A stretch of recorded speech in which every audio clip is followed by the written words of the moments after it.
Alright, you guys want to talk about some movies? Let's talk about some movies, because I want to. Okay, I'm going to lay some ground rules for this year's list. I only saw 65 movies, which is in comparison to last year's maybe 90 or 100 something, I can't remember. So this video isn't going to be as long or fortunately as stressful to make. I'm just going to give little quickie summary thoughts on all the films. Also, I feel mean ranking them because all these films are great / terrible on their own right, or average on their own right, and some of them I probably just enjoy about the same. So I'm just going to have them sectioned off, 5 out of 10s, 8 out of 10s, no specific ranking. I'm just going to talk about them in the order that I originally ranked them as reluctantly, just to make the list easier to comprehend. So yeah, here we go.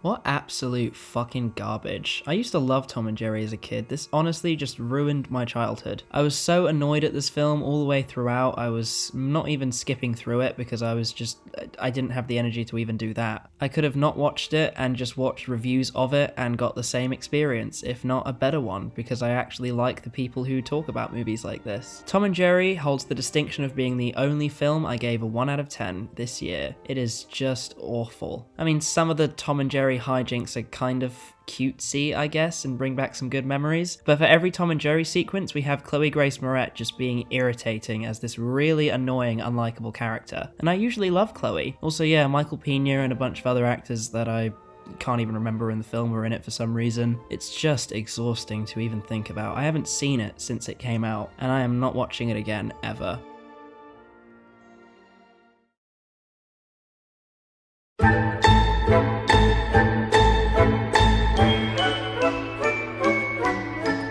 Marvel's The Eternals. I know I said I wasn't really ranking these films, but this is easily the worst 2 out of 10 that I saw, for me at least. This film is so boring. I was looking at my phone, I was looking at my laptop, I was trying to focus on anything else. The story is a slog, the characters are all boring and uninteresting. The ending is just like, why? Like, are you really gonna make more like MCU-based universe stuff on these guys? Seriously, with that little cliffhanger? Everyone's beaten to death all the problems with this movie, like one of the Eternals just being a kid forever for some reason and betraying all of them. I didn't see the twist coming, but even then I was still like, okay, why should I care? And all this stupid logic about why they can't help the Avengers or Thanos battle, whatever stuff. Again, this film is just exhausting to think about. It was 3.5 hours of my life that I will never get back. Or was it 3 hours? I can't even remember. It felt like 3.5 hours though. None of the humor was that funny. Maybe a couple jokes made me laugh. But this is easily one of the worst MCU films I've ever seen. It's actually worse than Captain Marvel, which I don't even hate, but I would go as far as to say that I almost hate the Eternals for just wasting my time. Godzilla vs. Kong is exactly what it is on the tin, and whether you can tolerate it or not is entirely down to you. I could just barely tolerate it. I don't really have a hate boner for Millie Bobby Brown like a lot of the world seems to have. I think she's fine, like she does what she does and she does it well, and I'm sure she means well, and I'm sure she's a really nice person and I might like to meet her sometime. I'm sure we'd get along just fine. She's been good in plenty of stuff that I've enjoyed her in. Julian Dennison just kinda does his job. Alexander Skarsgård is just there. Brian Tyree Henry is actually a character actor that I've grown to really like and appreciate, and every time he's in a movie I'm like,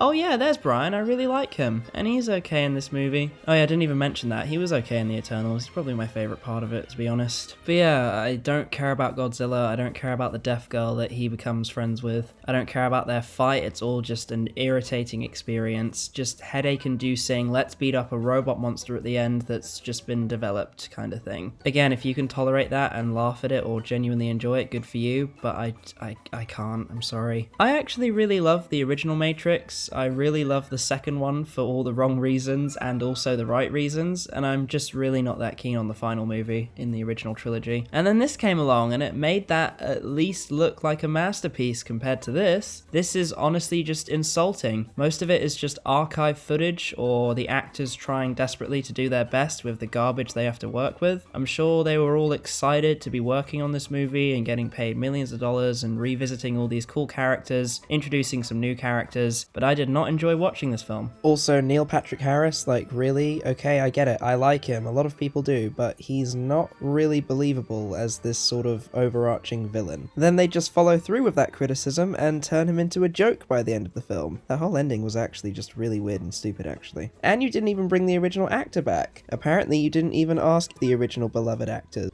But hey, whatever. It really was just a waste of time. At first I was considering giving it a 3, but now I'm pretty determined that it's a 2. Maybe if I found it funnier, it would be ranked a little higher, and I would probably even give it an ironic love heart on Letterboxd, but it really does just drain you. I hate this film, I really do. But at least I have some sort of nostalgia for these characters in this setting, and they tried to do something new and kind of meta, even if it failed miserably, and I just don't hate it as much as a 3-hour slog or 2 giant monsters bashing each other brainlessly for about, 10 minutes of screen time in total? That's worse than Batman v Superman, it really is. Yeah, Matrix Reservations, what a weird title. Moving on. This movie is kind of funny, but it is really bad. I get what it's trying to do, and it has its powerful little silent music playing in the background montage at the end, and some of it is kind of realistic, like I can vividly imagine half the stuff that this Karen does being something that a real Karen would do, but at the same time it is so fucking exaggerated, like a Confederate flag soap bottle, like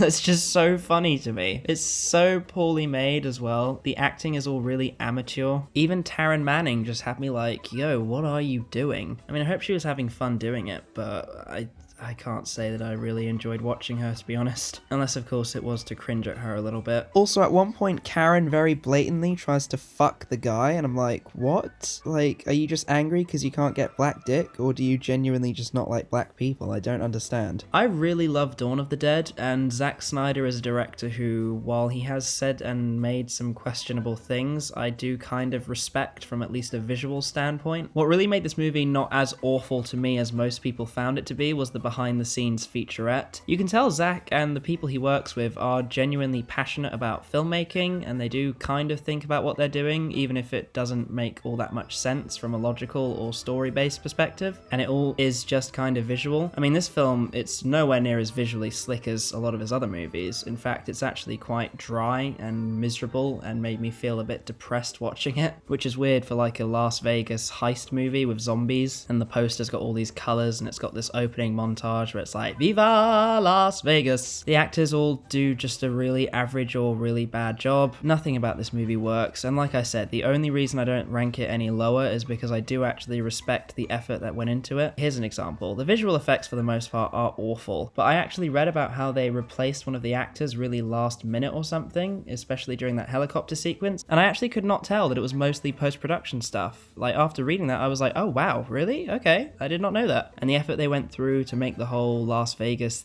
city that's post-apocalyptic and stuff. Again, what kills this movie is just the story, the script, and the characters. They're all bland. Some of them have like a smidgen of personality thanks to the actors. Some of them are absolutely unbearable. I'm gonna point at that lady who just kills that random security guard, who I guess it's implied he's kind of a dick, but we don't actually see any of the stuff he really does. Like, it's implied he raped someone or something, but like, okay, let's have like evidence of that. Like, yeah, he's kind of an asshole, but does he deserve to be like sacrificed to the zombie leader or whatever? Yeah, I don't like Las Vegas. I don't like this movie. I prefer movies that are actually clever and actually funny, like Fear and Loathing in Las Vegas, which sort of highlight all the terrible things about the setting in a very sly, satirical way. Just fuck this movie. Old had me laughing. Old was terrible. Old had a plot twist that I didn't see coming and was kind of like, okay, at least you did something, but still, like, I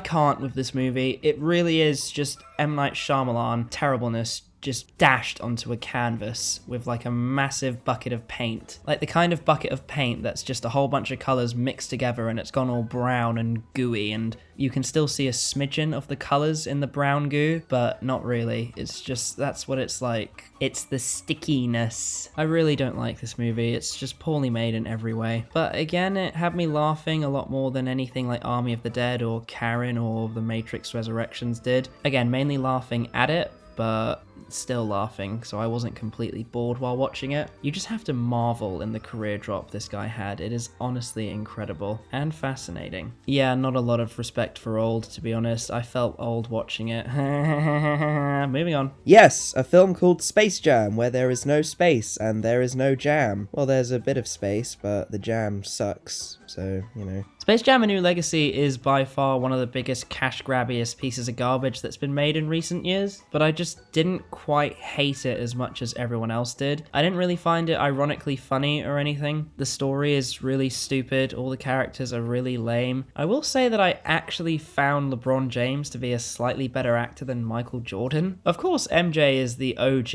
and Space Jam is an imperfect masterpiece that everyone should watch and appreciate for the artistic achievement that it is in the history of cinema, but LeBron James just has a bit more charisma, and it seems like he was actually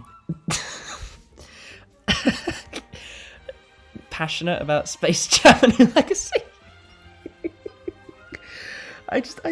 Why was this made? I know this has been beaten to death at this point, but like, this movie just should not exist. Like, what the hell? I just can't believe it's real. Like, it's such a surreal experience, like, for it to just be in the background of my life despite not having seen it for like over like 9 or 10 months. I can't rank it too low. Like, I don't even like the animation sucks. The live action hybrid stuff is terrible. Like, it's just, I can't hate it too much though. Like, it doesn't look like complete and total utter garbage. It just looks kind of bad, you know. Like, I'm just leaving it here, okay?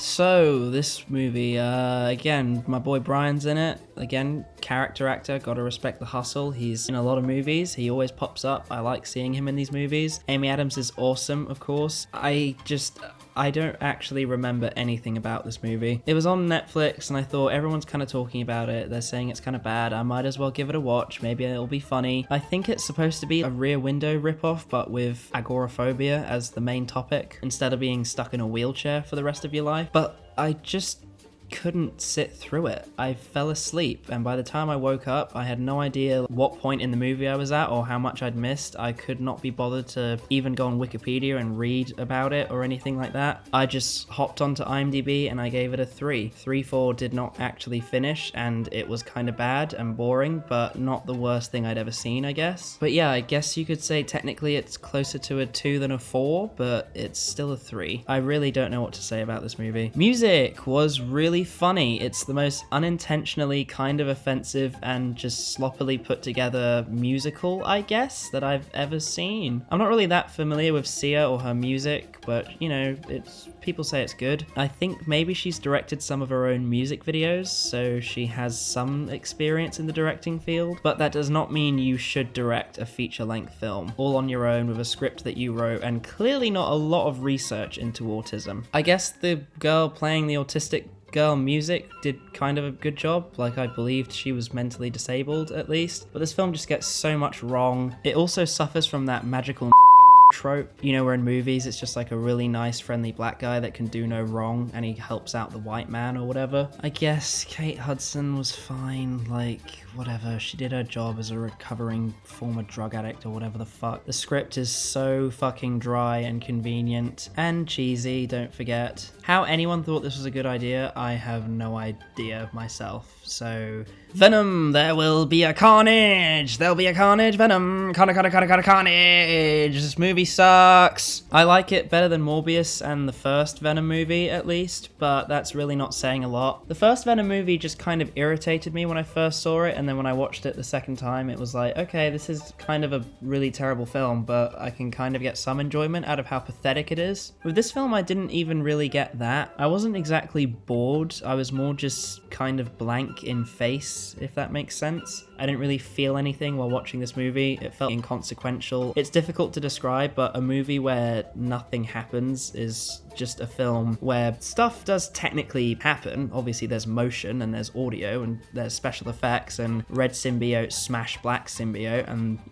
Andy Serkis says all this stuff like, oh, with Carnage it's like fighting an octopus and we worked with all these choreographers, and Venom is more like a quarterback who tackles. And I'm like, okay, you clearly kind of cared and I appreciate that, but the execution is just, I can't see the passion. Except Tom Hardy, like you can tell he really does care about this role and he is having a lot of fun with it, which I always appreciate. Same goes to Woody Harrelson, like he was pretty cool. Shriek just does nothing. His ex-girlfriend, Eddie's ex-girlfriend, just does nothing. It all just feels meaningless, and again, it just feels like nothing happens. Things are happening, but it's so inconsequential, so meandering, so just ridiculous. Like the film's sense of humor and I guess kind of self-awareness at how stupid it is just so unfunny. I think I chuckled once or twice, but it just kind of becomes a chore to sit through. Again, it wasn't as irritating as the first Venom movie, but I'm never going to watch either two of them ever again. And if I had to just have a gun put to my head and pick which one is better, I would probably say the second one, because at least it's got Carnage in it. At least it connects Venom to the MCU, where he's got some hope, because in this universe, he fucking sure as hell doesn't. Yeah,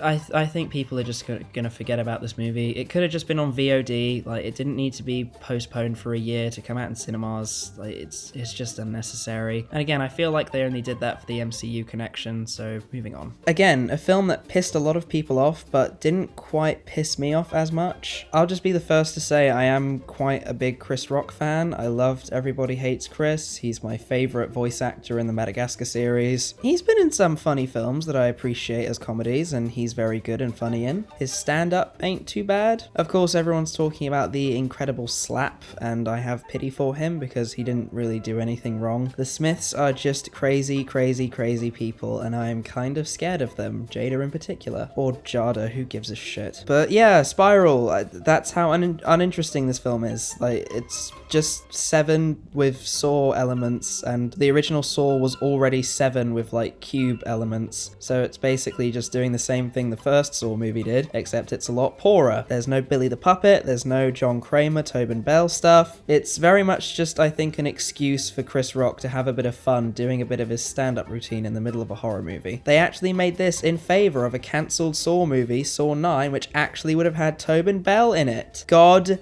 damn it. This is definitely the worst Saw movie, and I know that's not saying a lot, but at least I love those movies dearly because I grew up with them and they're ironically enjoyable. This, much like the Venom movie, is just something that, nothing really happens. Sam Jackson's in it for a bit, police corruption is exposed. What's his name? Zeke. Turns out his partner is the monster or whatever, like the only one who we didn't actually see die in a grisly trap. Like, I'm pretty sure that also happened in Jigsaw, just saying. That is a twist we are familiar with. His motivation is really stupid. I guess Zeke is just such a cool guy. I wanna be the Jigsaw man with him and stop the true criminals, the people fighting the crime. Ah! Yeah, this was a spiral and a half. It spiraled out of control. Moving on. Yeah, it's a Mortal Kombat movie. They beat each other up. The story sucks. Kano was pretty funny, I guess. That's probably the highlight for me. It has its violence and stuff. Goro's in it. He fucks some shit up.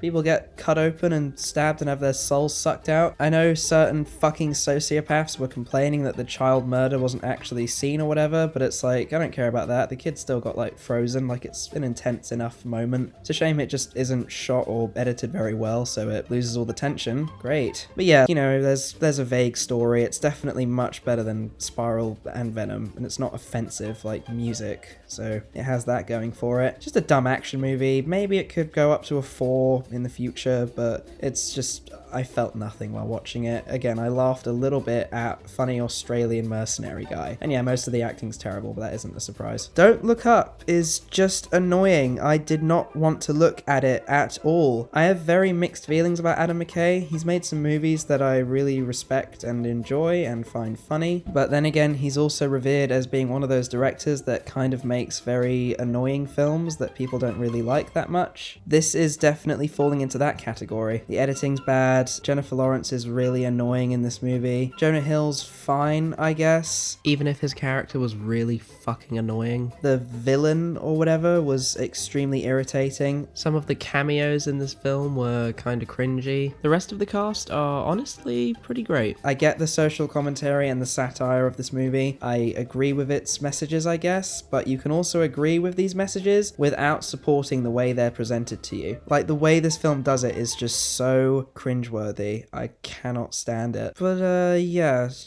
don't look up. More like, don't look at this film or ever think about it again, because it's not worth your time.